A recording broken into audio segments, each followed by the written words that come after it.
Who's the best team in college football? Let's get into this. Obviously, week 0 taught us nothing. Week 1 taught us a little more. This week, we're going to get a very good look inside the top 25 of the AP poll, and we'll find out how accurate it is. But right now, if I said to you, who's the best team in college football, how would you answer that question? I would not say Miami, which is a very, very chic pick right now. Miami's not the best team in college football. Until they're not, I am going to tell you it's Georgia. What we saw out of that defense, obviously the offense was less than impressive, but I think we know what Carson Beck is. I think that defense, which defines champions, in my opinion, in college football, because you've got to be able to cover. And in my opinion, Georgia can really cover. I think it's Georgia, but I also think when you look at what we've seen on the field, I'm not sure that we have a true indicator of who the best team in college football is. And yes, obviously it's early. We're going into week 2. We have some big matchups. I am curious how much things change on a week-to-week basis as we head for conference play. And really next weekend is when we start seeing big games go off. I think it's going to be very interesting to see who lives up to the hype. Teams like Utah, you look at the Big 12, a lot of hype around Utah, as there should be. Cam Rising looked great. Brant Kuithe looked good. They ran the ball well. The defense was stout. But now week 2 and week 3 and week 4, and we get into this schedule, and I'm curious your thoughts on who can really stick and stay. The Big 12, and in my opinion, the SEC are going to eat themselves. You look at what we saw of the offenses in the SEC last weekend, and it was 60 points all over the place. But again, I feel like we go back to this conversation about how much depth do we really have in the Big 10. And so many people now are putting USC in the college football playoff, and I am not ready to do that. When we talk about the best teams, obviously we've got to find the 12 best teams by the time the month of December gets here. And trust me, we will. The schedule is going to dictate that. But here we are going into week 2, and you're already making the case that USC is one of the 12 best teams in the country. That I don't feel like is accurate. But one thing I know for sure, Jake, I believe that Georgia is the best college football team in the land. Yeah, I mean, I think you have to give the nod to Georgia just because of what they did last year and who we know that they are towards the end of the year in the playoff, and they've got a reputation. I think that, you know, a lot of the narratives that we see play out in college football when it comes to the AP top 25 early in the season is bigger, more generalized narratives. So like with USC, an example, this would be people saying, hey, well, USC is going to be a college football playoff team because they just showed they can beat the SEC. Right. They just showed that they can beat, you know, LSU, who was amazing last year, but there's been quite a bit of fall off and, you know, lost to the NFL from a talent perspective. So like, that's the kind of narrative I'm talking about. Like, I think a team that I feel like is just not being talked about a whole lot is Texas right now. You know, if you look at Texas, you say, okay, well, it was Colorado State. You beat them 52-0. But the thing that I think puts Texas right there with Georgia, regardless of what the ranking says, is the depth that they have. We briefly touched on this earlier in the week, but the Arch Manning situation with Texas is both an awesome problem to have for Texas, and it's also one of the worst problems you can have, because if Quinn Ewers gets hurt, you know you got another stud right behind him who's going to step right into that offense, and you're not going to lose a beat. Can't say the same thing about Georgia. Can't say the same thing about USC. Not sure you can say the same thing about Alabama. So from a quarterback depth perspective, I think Texas gets the nod when we talk about the best teams in the country. But again, I think right here today, you got to say Georgia's the best team in the country because of that defense. I think Texas still needs to show that they can come out in a big game this season and stop some of the best teams in the country. And obviously, we're not going to get a real good look at the best team in the country for Texas until October 19th when they play Georgia. So we're not going to get a real good idea what that defense can do to a talented team that's big up front. Until those two match up. So for me, I think Georgia's the best team in the country here today, but I think you need to pay attention to Texas, and I think anybody past that has proving to do. Yeah, I look at the current situation. I mean, if you had to pick 4 teams to get in right now, I mean, obviously I'm taking Georgia, Ohio State, and Utah, but who's going to win the ACC? Who's going to be the champion of the ACC? Can you pick today anybody but Miami?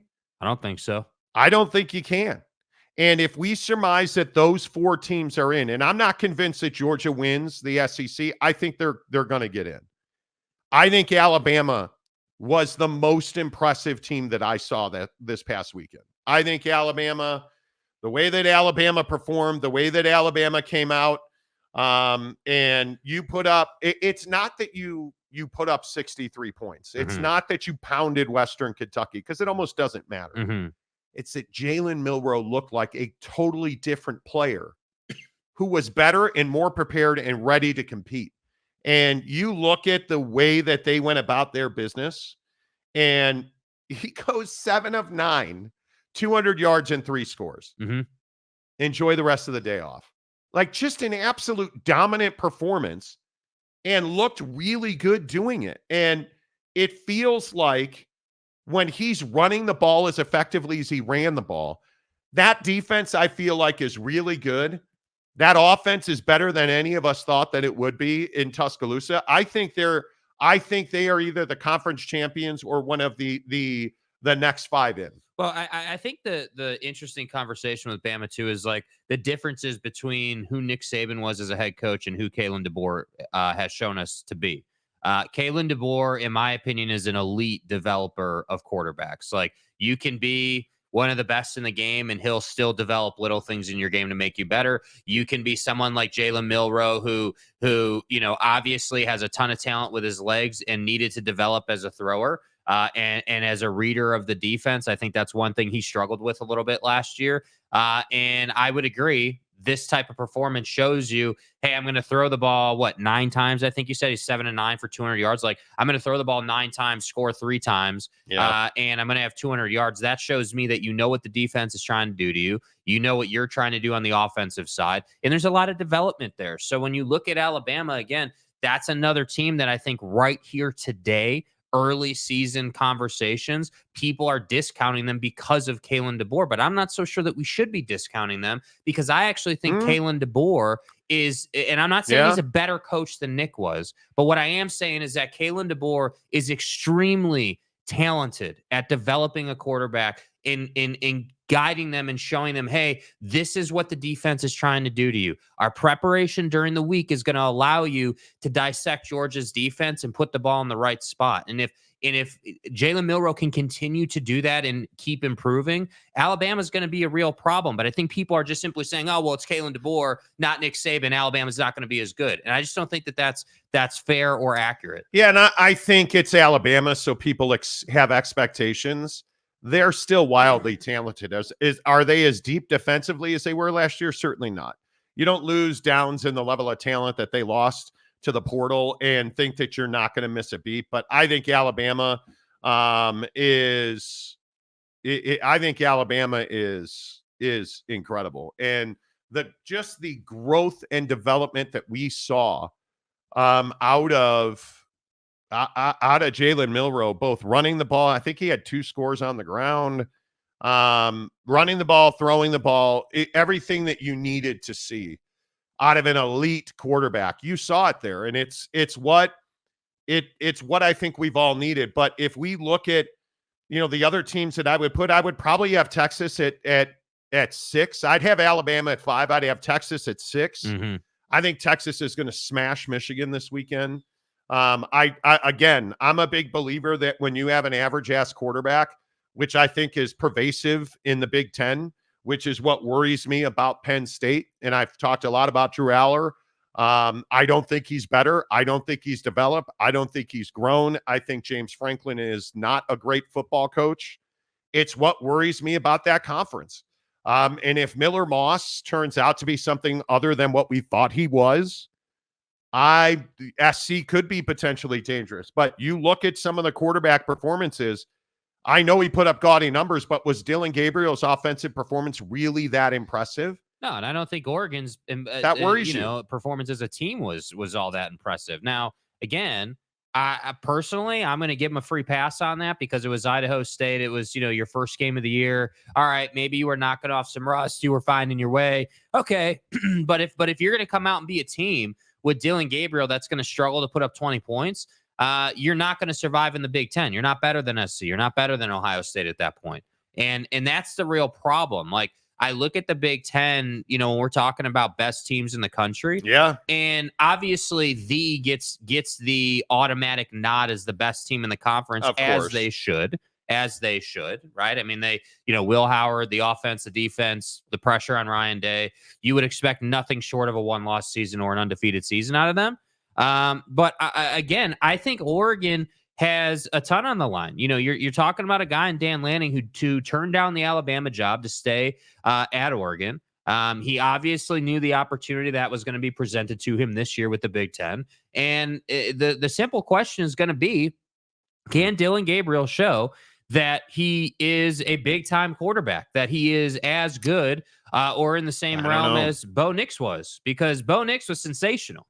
And Bo Nix has now shown that in the NFL, he's going to be a starter, albeit for the Broncos. Like, you're still a damn good quarterback at that point. So I just think, with the best teams in the country, the SEC is, for me, still has the most complete football teams. But if teams like Oregon can actually show up and improve and like show us that they're that guy, that's going to be really interesting to see how that plays out. Yeah, I look at Texas. I think that defense, my formula, and I say it every day, I feel like elite defense, elite quarterback. Everything else will take care of itself. If you can't run the ball, okay, run RPO. Right? If you don't have a quarterback, you can't run RPO, and it's going to be really difficult to run the ball.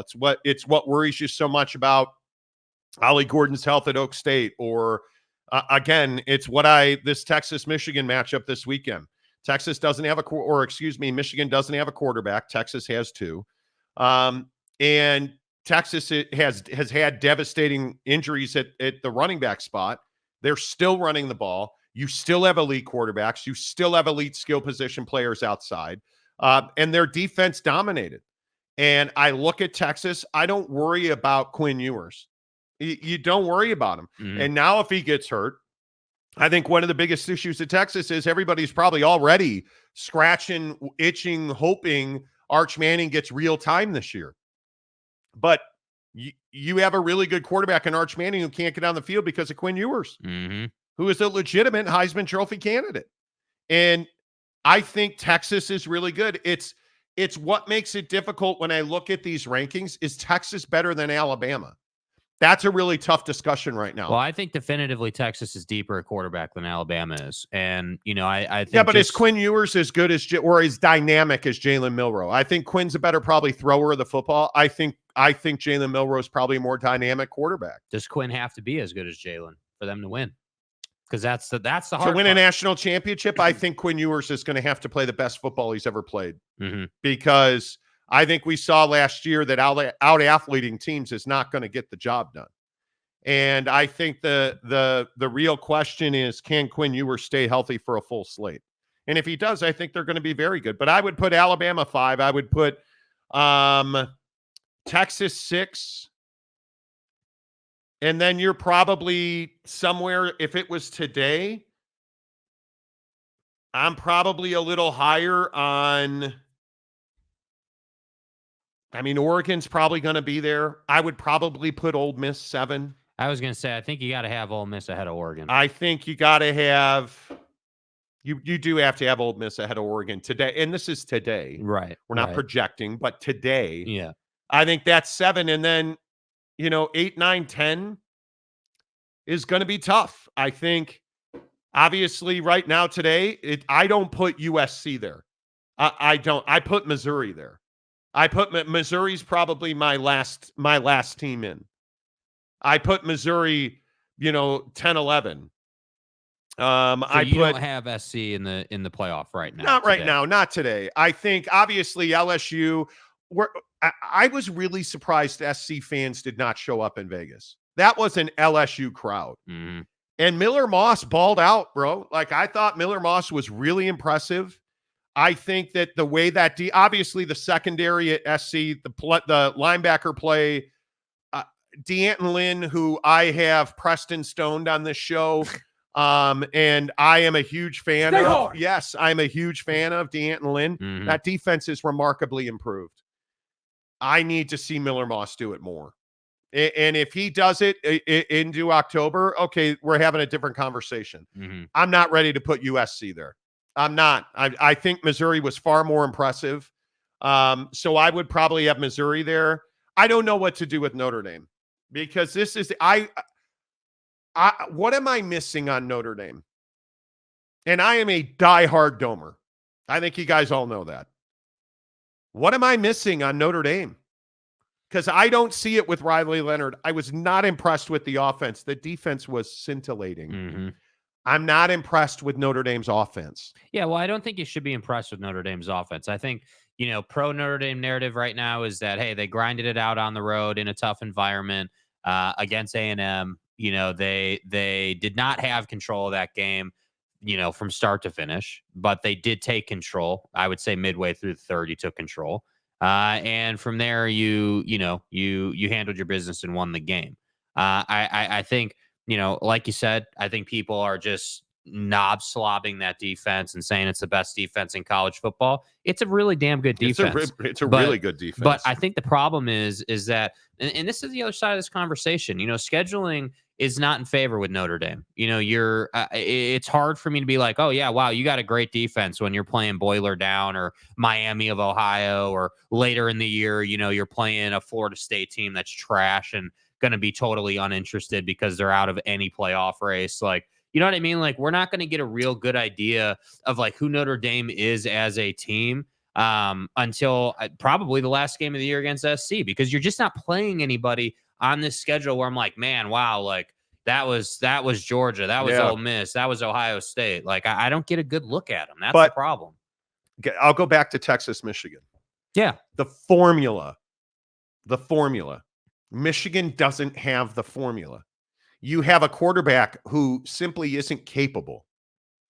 So you're going to ask your running backs to beat Texas. And I think Michigan would be thrilled to play West Virginia style football and just grind your face off. But what's the problem with West Virginia style football? It doesn't win you big games. Mm. And when you are well behind the curve at quarterback, I mean, the quarterbacks are going to win the game 9 out of 10 weeks in college football. And you have an elite quarterback and elite defense. The line is going to have to, at Texas, is going to have to probably win the game this week because Michigan won't be able to throw the ball. But that's a formula I can live with. Right. Because if Michigan somehow takes the lead in this game, let's say they go up 10-0. Is it over? Is the game over? No. If Texas goes up 10-0, is the game over? Yeah. Yeah, it probably is. Because Michigan doesn't have the firepower. Well, and I think you're seeing that sentiment reflected in the line, right? I mean, right now it's -4 for Texas. Yes. The over-under is 42.5. And, for you money line guys, it's already -280 for Texas. So you're talking about people feeling like, hey, Texas is going to win this game. It's just a matter of how much. And I think that's I think that's a fair sentiment. I think that's accurate. And I look at the AP top 25, and obviously, again, what we know about the AP is they have MLS writers with votes who don't watch college football. But this is a popularity contest. And I agree that those first 3 teams are very good. I agree even that Alabama is 4. There's not a chance on earth that Notre Dame is the 5th best team in the country. Right, I would agree with that, yeah. There's not a chance on earth that Michigan's the 10th best team in the country. There's not a chance on earth that Michigan is better than Miami, Utah. I don't believe they're better than Tennessee. I don't. I'm really like, and I know, again, every flipping week that we talk about the AP and K-State voter is like, you're a son of a bitch, Monty. I don't disagree. I don't disagree with you. They ain't a chance in the world. We're going to find out who K-State is this week, because I am warning you right now, Tulane is very good. Tulane, my friends, and we can sit here and we can espouse about, K-State and Avery Johnson, and I'm warning you that game is at Tulane. Oh, but Monty, Willie Fritz, I get it. What happened to USC? I get it. Lost to Tulane in the bowl game, and they're terrible. I want that same type of nonsense about Kansas State if they lose. I get it. Tulane had some losses. But dude, if you think going to Tulane and you go look at the money that's going into that game right now, where's all the money going? It's Thursday. Where's the money going? It's starting to come in on Tulane because that game is going to be really difficult for K-State. But see, that's the problem in the Big 12 right now. Like, if you look at the AP, like, that's the problem. Like, nobody believes that K-State's just going to go in there and beat the living hell out of Tulane. Nobody believes that. And that's where I say, like, yesterday and, this week we've talked about, hey, like, Big 12 or Big 10, And when I look at the AP, I'm sitting here saying, man, like, dude, bro, like, sorry, you don't have representation until what, Utah? At 11. And I would agree. Utah, in my opinion, is better than Notre Dame. Utah is better than a couple of these teams. Utah is better than Michigan. I think Missouri, I was really impressed with Missouri. I think they are justifiably in week 2 here. Justifiably, they are in the top 10. But I think you, as a Utah fan, if you're someone who's trying to make the case, you could make the case that Utah should be ranked right behind Ole Miss. That Utah can compete with Penn State. Utah can compete with Missouri, Oregon. I'm not going to sit here and say Utah's better than Ole Miss because I think Ole Miss has incredible firepower. But I think you could say that they should be ranked behind Ole Miss. And to Penn State fans' argument yesterday in the comments section, maybe I'm not giving Drew Aller enough credit. Maybe I am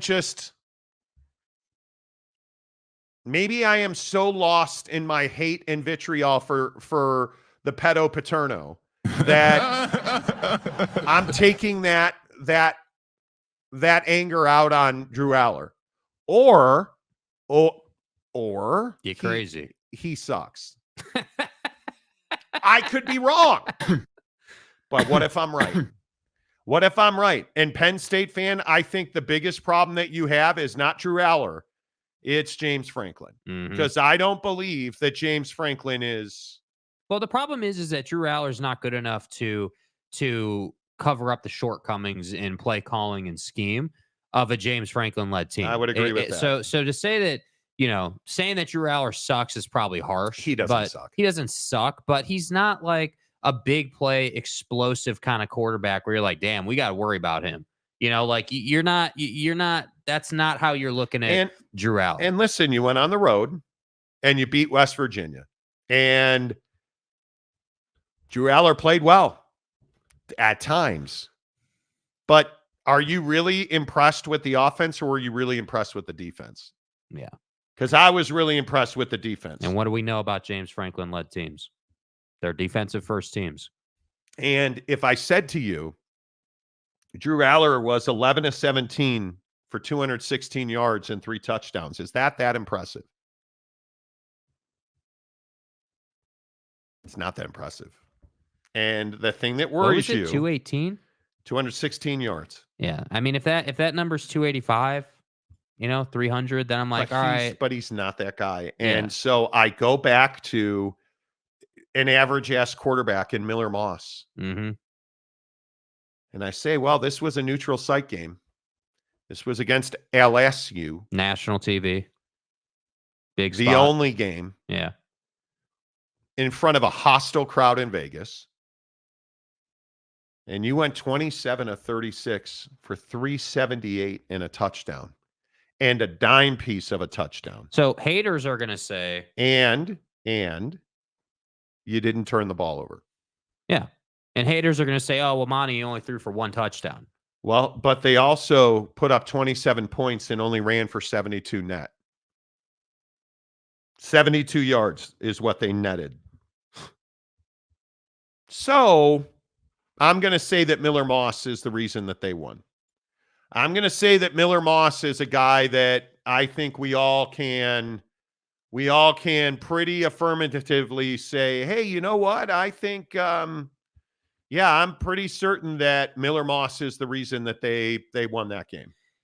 And the defense, but on offense, Miller Moss is why they won that game. I guess obviously Miller Moss has to throw the football. He's got to execute the offense. He's got to execute the play.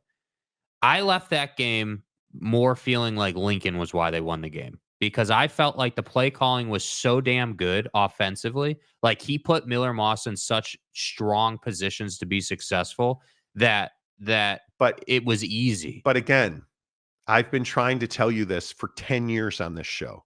Mhm. Lincoln Riley is an elite offensive mind. Mhm.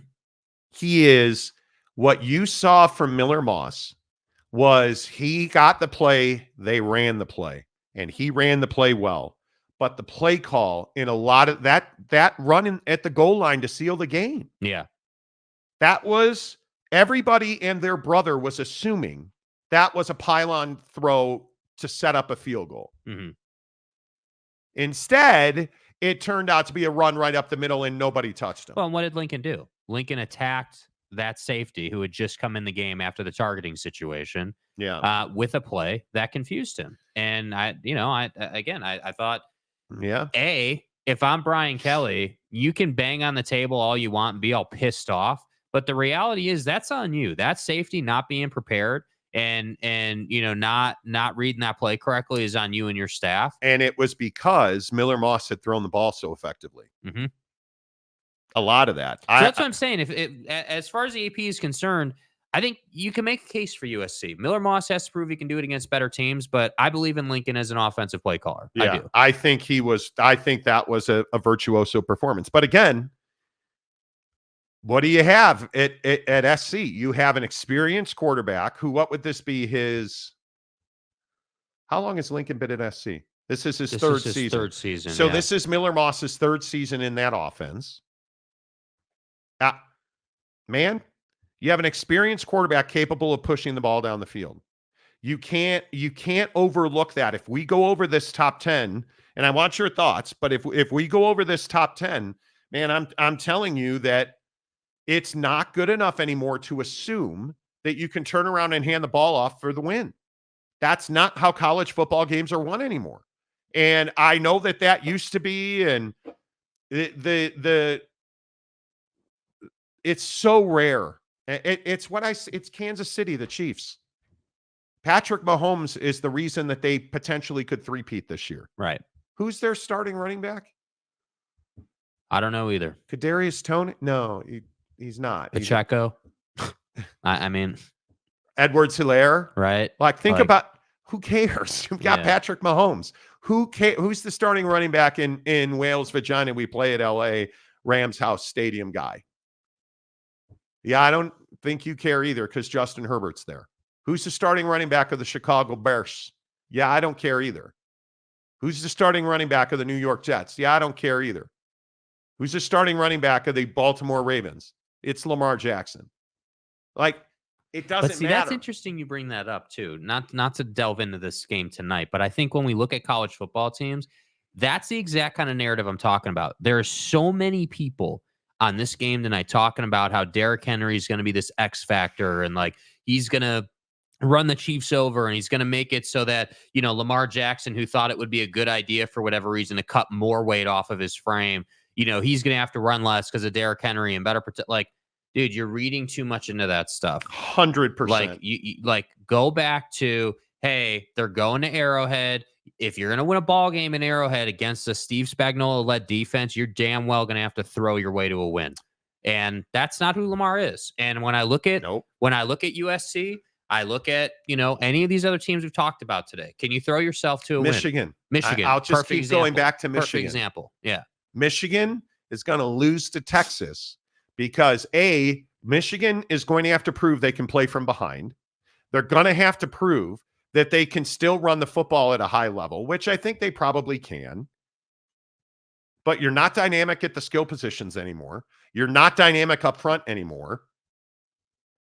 And you're going to be a plodding, methodical offense. That doesn't win games in college football. Well, and against Texas, I just don't know that you're going to be able to keep up with that offense. I mean, you're just so damn talented at Texas that I just, again, Michigan's going to have to show on defense that they can keep up with Texas's speed, because that's the main thing that I think wins Texas the ball game, is that you're just so dynamic offensively. All right, let's get to the comments. The first one I see with my eyes is Stephen Keel. Michigan have a dynamic quarterback? No, they don't have a quarterback. Hardly. And I think it's one of the big talking points about Sharon Moore is that this is finally your team in. You didn't portal a quarterback? They tried, though. They tried, and they were not able to get a quarterback in the portal. And so now you're looking at a situation where your offense, and you look at some of the numbers, it's going to be tough. You're going to lose this game because you're outclassed. I mean, how many exponential, significant, massive? There's a schism. Like, how big is the divide between talent in the quarterback room in Austin, Texas, and Ann Arbor, Michigan? My God, are you kidding me? It is not even close. And you look at guys like Alex Orji, or you look at Davis Warren. Davis Warren can't stretch the field. And I'm wondering, if Michigan can run for. Does Michigan run for 100 yards on a rebuilt Texas defensive line? Probably. I mean, the only thing that Colorado State was able to do to Texas last week was run the football between the tackles. But again, linebacker play at Texas is elite. But now you have a situation where you've given Sark a week, and he clearly hid things, held things back, as I would hope Michigan did. Mm-hmm. But we know who the quarterbacks are at Michigan. And Davis Warren. Actually, we know who they are not at Michigan. We know who you are not at Michigan. And that's why I say, like, again, I really do think that Texas, Michigan's one of the easiest picks of the week, and obviously, we'll make the pick officially tomorrow. But again, if you're playing prize picks, or, you're a money line guy or whatever, I just think that I would be looking at more or less on yardages for offensive players with Texas. That's what I'd be looking at. How on earth is Texas? You want to know how far Michigan's fallen? Texas is still a 7.5 point favorite on a 42.5 point total. Well, that number's gone up then. Yeah, that number's gone way up. Why do you say? Well, I looking at maybe the line's changed. No, it has. So it opened at -4 for Texas, and now, to what you just said, it's 7.5. It's 7.5 at 42.5. Yeah. That's ESPN bet in the Vegas capsule is now 7.5. You can get it as high. You can buy it to 8. That's a lot, bro. And again, I just want to point out, this is at the big house. 42.5 points. Yeah. So you're not expecting Michigan to score at all. Hey, you're saying this is a 30-10 game. That's what you're saying, basically. And at 42.5, I think you're expecting the field goal kicker for Texas to be prolific. Mm-hmm. That'd be my guess. 74.5% of the money coming in is on Texas. I think it's a legitimate question for this game. I would put the over-under for points with Texas at 35. Do they score more or less than 35 points in this game? Michigan's defense is still probably top 10 in the country. Yeah. They're not going to, this is not going to be a blowout. It's going to be a 10 to 13 point win for Michigan. And I think it's for Texas, excuse me. Yeah. I think it's only that close because Michigan still has a lot of quality on the defensive side of the football. But you're just asking way too much. There's zero margin for error out of the quarterback, the running backs, and the secondary at Michigan. You're asking too much. Yeah. And you look at the money that's coming in. You look at the money coming in on Texas, it's massive. It is massive. And I don't know how you even, this is just another game for Texas. Yep. And I think that's the thing that really stands out to me about how far Michigan's fallen. And when you start looking at where Michigan is, I think they need this game so desperately.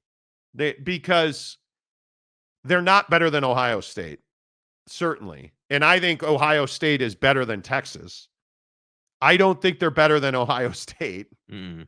I know they're not better than Michigan isn't a top 5 team in the SEC, let No. alone the Big Ten, let alone the country. Well, I think, if Michigan loses this game, you're going to drop between 20 and 25 in the AP. That's where you're going to fall to. Yeah. And, the problem is for Texas, like you said, on their schedule, this is just another game. I mean, you're talking about a win over Colorado State. Let's call it a win over Michigan. And then you don't play anybody for a couple of weeks. You got UTSA, UL Monroe, Mississippi State, and then you got Oklahoma. Like, that's what you're looking at here. So I just think it's for Texas. I expect them to win this game. I expect you to go out. And I do think in terms of whether this is a blowout or not, it does depend on how the game starts. I mean, if Texas comes out and, like you said, it's 10-0 in the first quarter, this is going to be a blowout. But if it's like a 3-3 game at the end of the first quarter, then, it's probably going to just be like 24-27 to 14. Well, and I think one of the big indicators is the body of talent at Michigan has plummeted so mightily. And you look at Sharon Moore. I mean, he just did not have a great recruiting year.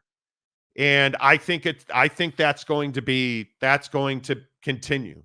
And you look at the fact that Clemson had a better recruiting year, and that's without the portal. And then you're going to put the portal on top of it. I mean, I would think that USC, because if you look at the recruiting rankings, I think the 3 teams immediately behind Michigan, and now that Florida State got a huge win in recruiting, I think Florida State, Washington, and SC all are going to leapfrog Michigan in recruiting. You're not talented. Mm-hmm. You're not able, and more than that, I think you still are not able to tell a story sitting in people's living rooms. No, I mean, people aren't stupid, dude. They see what's coming down the pipe with the NCAA. Yeah. Like, they know what's coming. Yep, I agree. Stepanek, Texas has always had elite players, and now they've got an elite coaching staff to push those players up. And again, I go back to Michigan. Sharon Moore has never been proven to be an elite coach. No. It never been proven to be a leader of a program. There's not a lot of reason to go to Michigan right now as a football player. Like, you're just like, unless you're thinking about being a legacy Michigan player and being there 5 years and redshirting your first year, and if that's just something that you're married to, and it's not really about winning a national championship, it's just more about like, hey, I want to be in Ann Arbor, I want to experience the Michigan culture, like that's where I want to be. There are so many other options, because if you're someone that Michigan's looking at, Texas is looking at you, right? SC's looking at you. Ohio State's going to give you a look. Like, and you're now in those conversations with the importance of the portal, and you're watching all of these teams at the top of the recruiting ranks. Now, the volume of high school recruits pales in comparison to the volume of transfer guys. And what is the direct measure of that? Well, all the best portal teams are now at the top of the rankings. Yep. And so you look at teams like Georgia, you look at who had a better portal season than Ohio State? Yeah, I don't think anybody. And Ryan Day had to have that. USC, how did USC do in the portal? And what happened on the field? They won the game, and they're moving up in the rankings. You look at the total body of recruiting, and recruiting now, I think, obviously, as most people tell you, portal's in recruiting now. And I think it is really, this weekend is where we start to see some of the rubber meet the road. Mm-hmm. And I think there's not a lot of great games. Despite what people will tell you, I don't think there's a lot of great games. I mean, I think Utah-Baylor is one of the more compelling matchups. I'm going to see what 8-Ball has in Waco, and see if he can come to Salt Lake City and do something. Can Baylor cover a 15-point number? No. I don't think they can. Arizona, Texas, Michigan's probably the best top 25. Not probably, is the best top 25 matchup. And I think Michigan's going to get smoked. Oak State and Arkansas. Come on. How is Oak State only 7.5? And that's at BPS. So I'm a little surprised by that.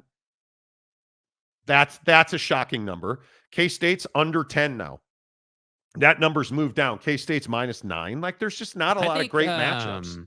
I think Tennessee, NC State's going to be an entertaining game. I think Tennessee is a bit of a sleeper. I think people don't know much about them. But I think you've got explosive quarterback play, and potentially you could climb the rankings, depending on how this game goes for you. Look at Iowa State.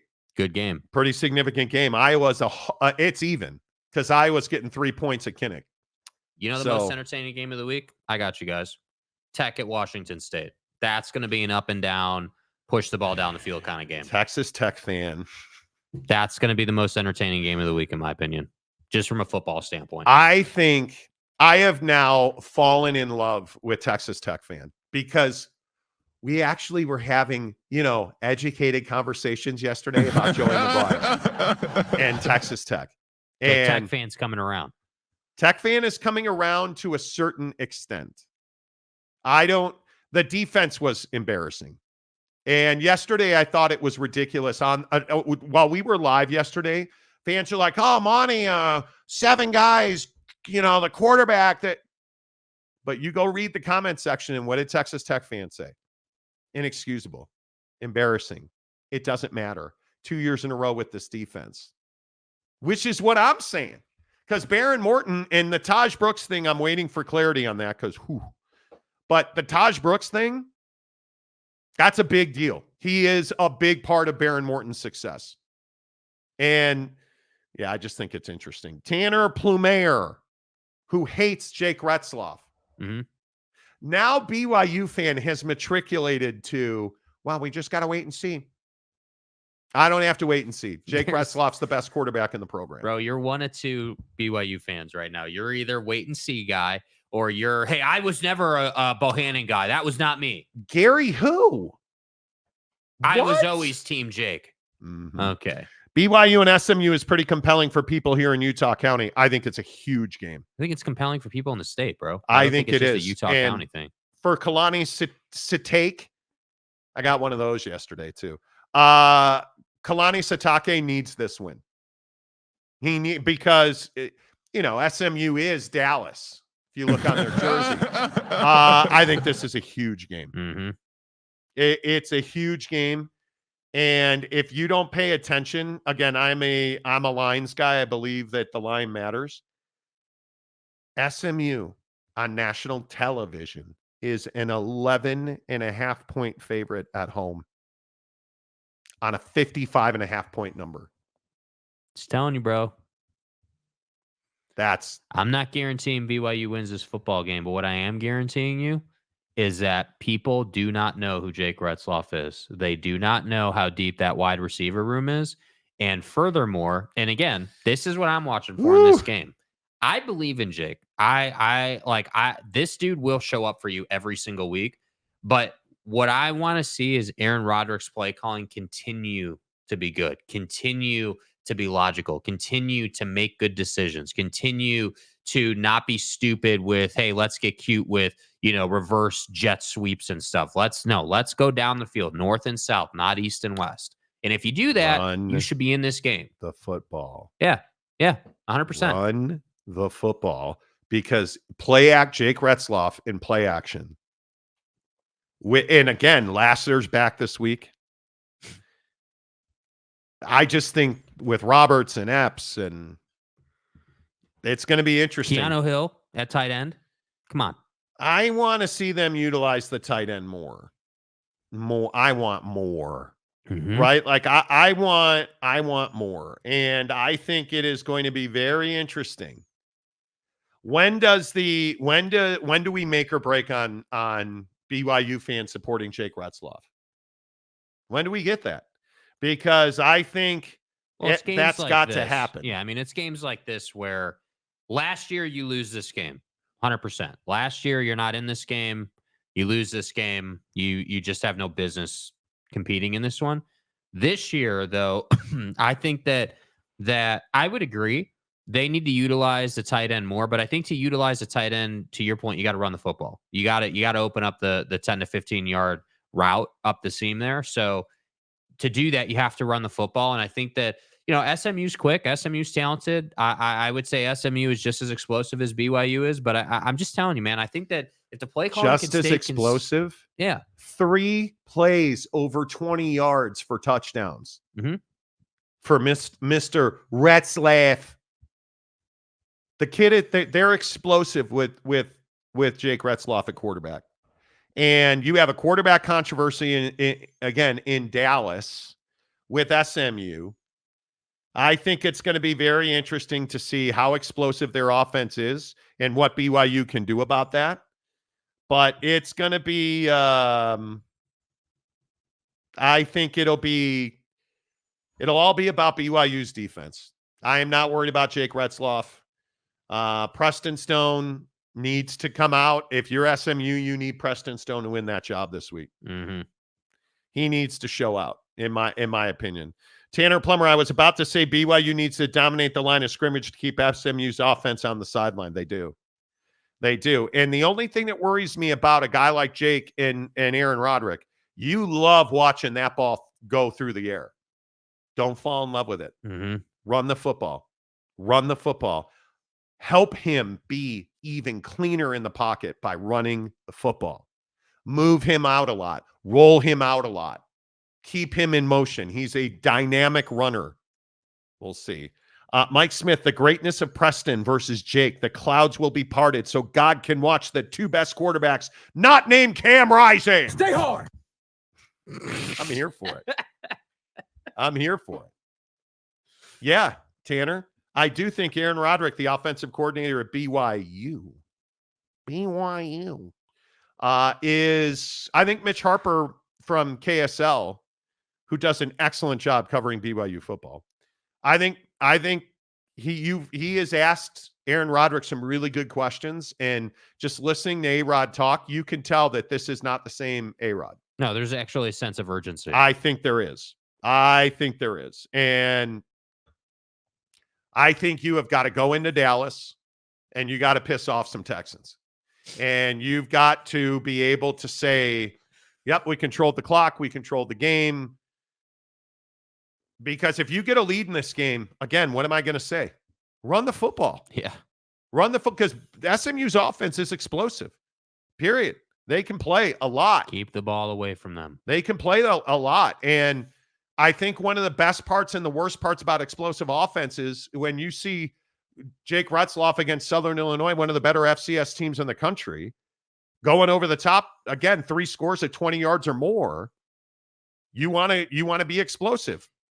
If you want to be explosive and run the ball, allow him to throw the ball to the flat as well. Use those underneath routes. Use those pick routes. Do you guys see what we're talking about this year with Jake?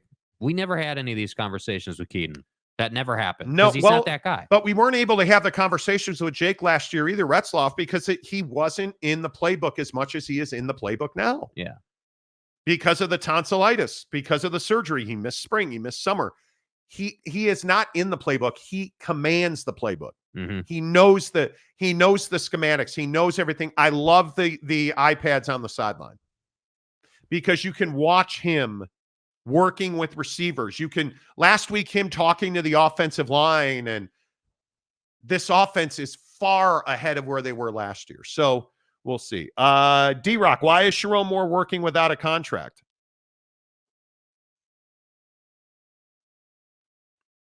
Bryce Martin, pissing off Texans ain't hard to do. Just ask any SMU fan. Hey, you start talking shit. SMU fans are quite thin-skinned, if you will. Mike Smith, get that running game going. Draw some of the secondary up in the box. Play action fake, long ball, touchdown, BYU. And man, Jake is good at that play action fake, dude. Well, and he's got 2 run. Rapati's a battering ram. And LJ Martin, I just love the guy if he can stay healthy. I wish he was bigger. I wish he needs to bulk. Bro, you're looking soft, bro. Yeah, seriously. Time to bulk. Yeah. Do you even lift? Oak State James. Tanner, the Mustangs are for real. You keep saying that. Oh, Preston Stone. They are winning at home. I would admit it. If it was in Provo, I would pick BYU. Well, Monty, if it was in Provo, that upper deck that BYU's building would make it so that BYU would win the ball game. This could be a really bad weekend for you. James. Are you not concerned that Oak State's only 7.5 over Monty, it's Arkansas? Ollie. It's the Ollie show. We're just going to run the football. It's going to be fine. There's this vaunted Oak State defense. You're a 7.5 point favorite on a 62.5 point number. Okay, that's not a good. No, dude, that's not a good combination right there. 7.5 on 62 points, bro. But your defense is amazing. That means you're giving up more than 20 to Arkansas. But no, that's not possible.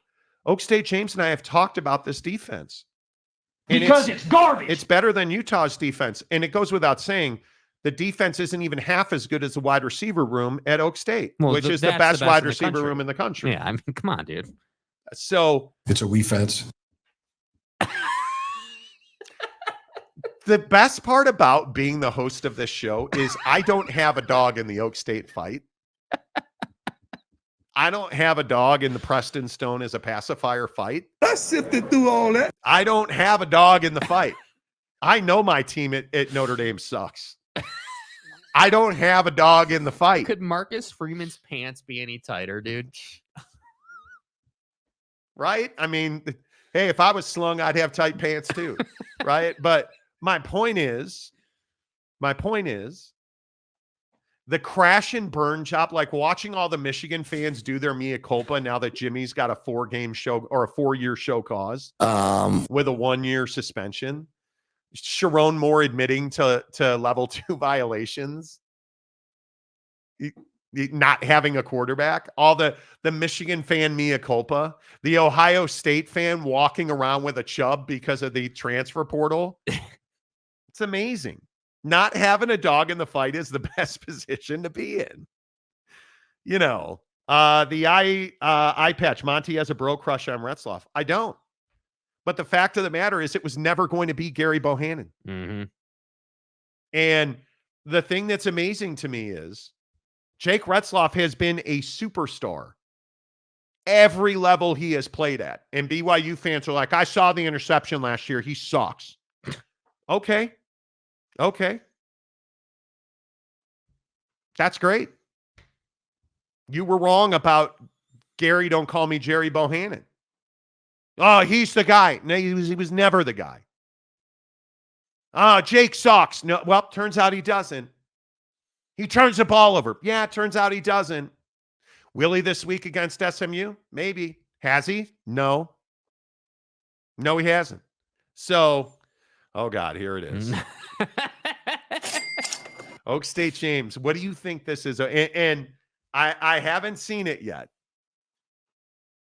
What do you think this is? I'm going to guess this is Preston Stone's a tasty pacifier. No, I think that this is going to be a full-on defense fund of Oklahoma State. This is going to be, well, Monty, you just hate Oklahoma State, and you know we're really talented, and I understand that Ollie did some dumbass stuff. Best in the wide offseason. receiver room ever. Yeah, Okay. that's what I think it is. Oak State, James, stadium guy and lover of the Big 12 for $5. Please stop. Please. Notre Dame does not suck. Their quarterback needs to improve. He's like 39. What do you mean improve? He's not their quarterback. He's a rental. Yeah, he's Duke's quarterback. But they can run the ball and play great defense. I even laughed when Jake played Wii Fence. That's exactly what I've said about It's a wee fence. Bro, you gave me $5 to read a comment that I've already said. Like 4 times today.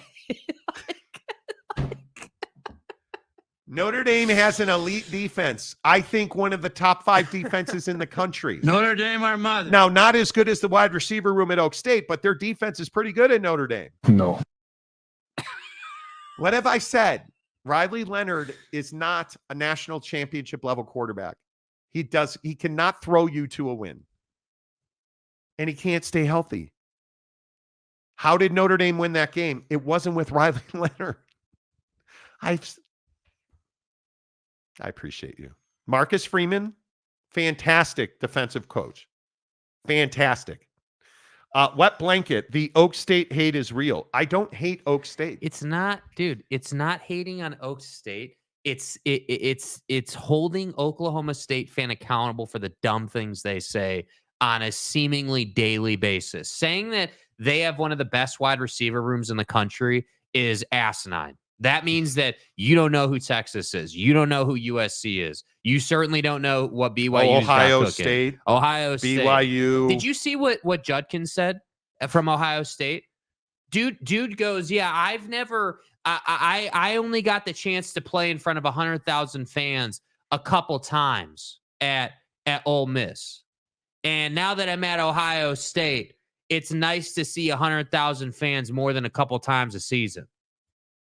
I mean, that is shade, bro. Major shade. Like, that is major shade towards your former program. And that's what I'm saying for Oklahoma State fan. Like, don't tell me that this is somehow some top tier program.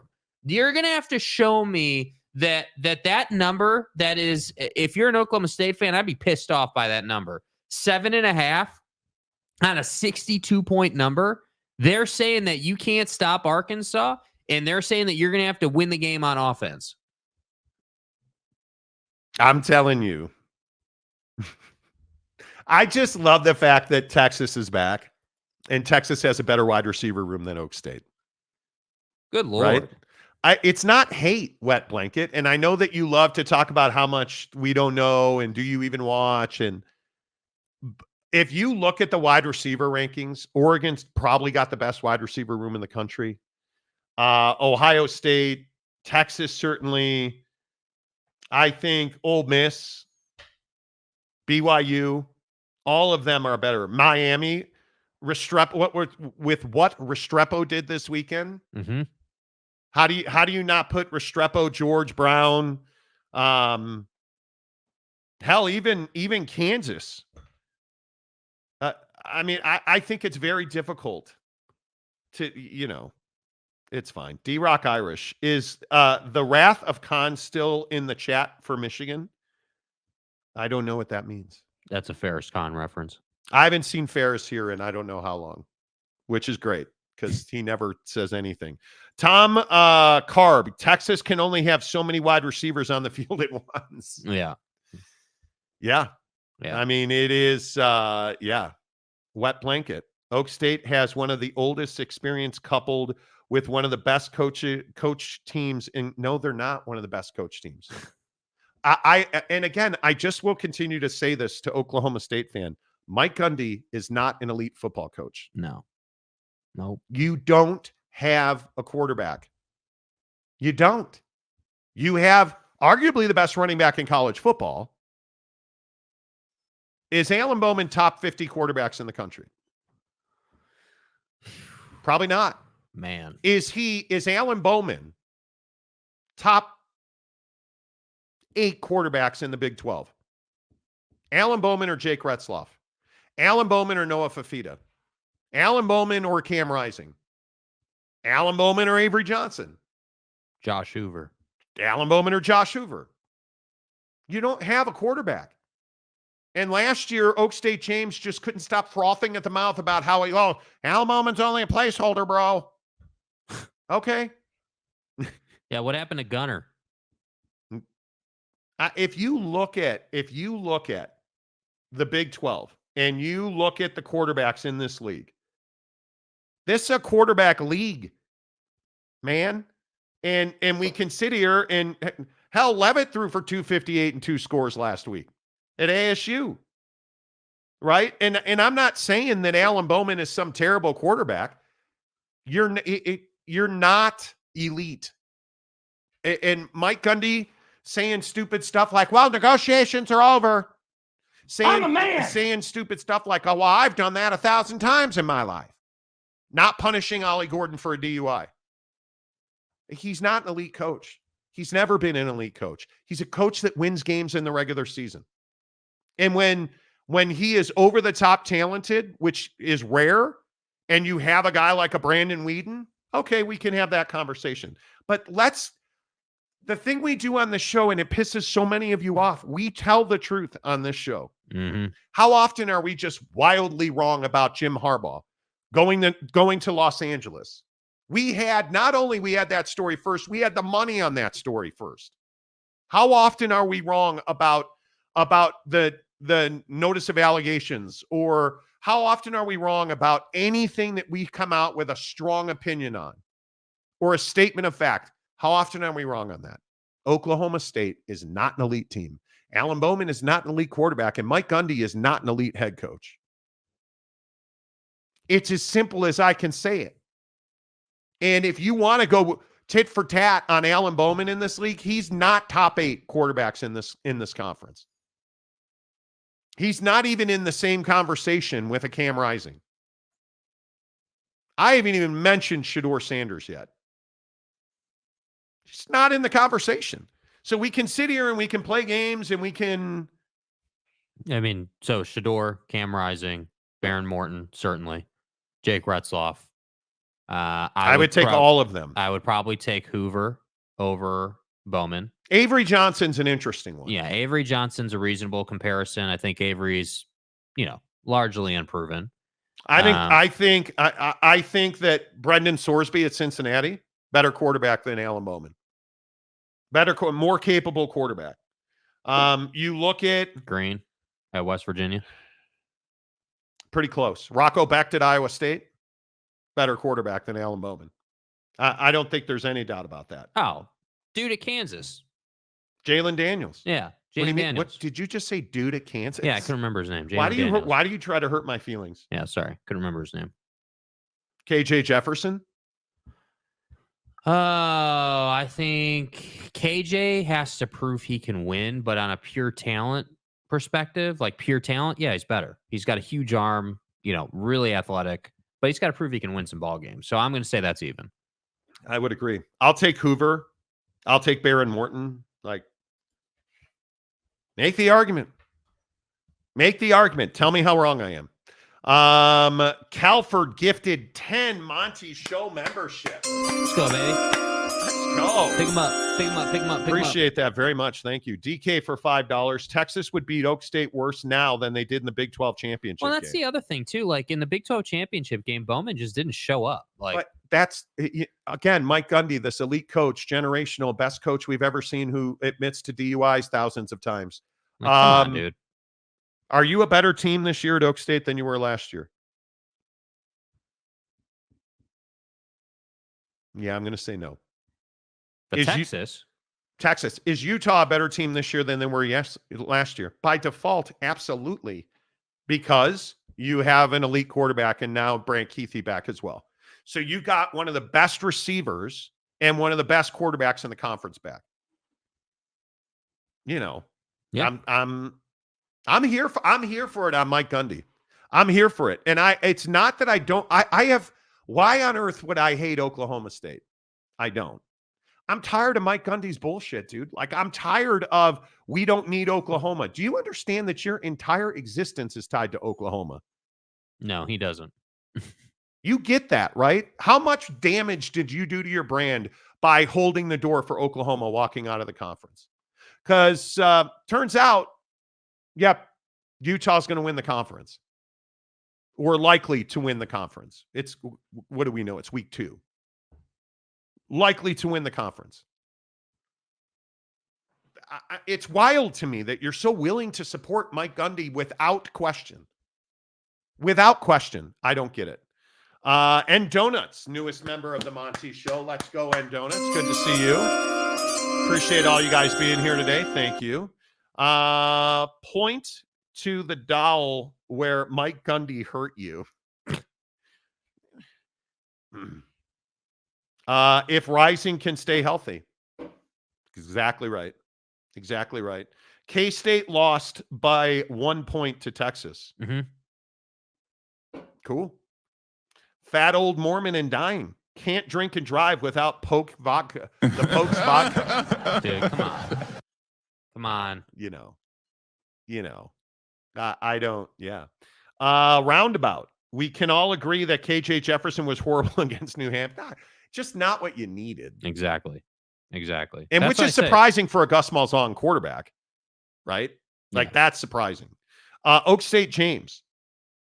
QBs in the Big 12. 1 Cam Rising, 2 Shedeur Sanders. Avery Johnson 3. Alan Bowman 4. Jalen Daniels 5.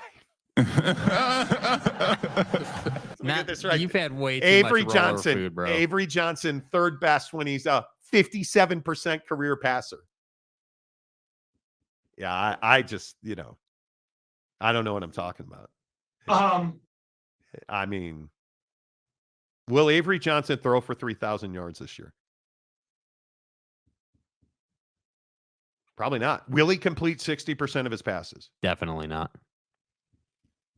You know, He's going to have to prove that. yeah, it is what it is. Roundabout dude looks like he has a piano on his back when he is in the Alan Bowman. Yeah. He's not mobile, certainly. And again, this is why I go back, and when you look at the biggest matchups, the first place you got to start is again, Texas, Michigan. Mm-hmm. The quarterback's going to win that game for Texas. Because I don't think Texas is scoring 40 points.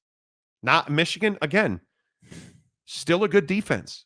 Yeah. I don't think, but if Texas gets more than a 10-point lead, just turn it off because the game's over. They would have to throw a pick six or have a strip sack for a touchdown.